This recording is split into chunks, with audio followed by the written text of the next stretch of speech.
Yan si Mama. Nag-video ulit kami kasi masyadong malaki pag galing sa Digicam. Pag in-upload sa YouTube, super tagal. Ayan si Mama. Ma. Naayos ko yung kwarto nyo.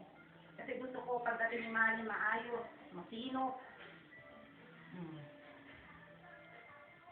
Bibili pa kami ng wallpaper para doon, para hindi magandang tignan. Ano ba talaga para magandang tignan?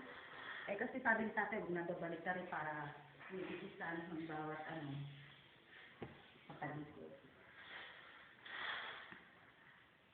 Ate, gusto mo ba kami ilipat namin stuff toys mo? Malalaki. Itong mga stuffed toys, ililipat namin dun sa kabila kasi para dun sa bata.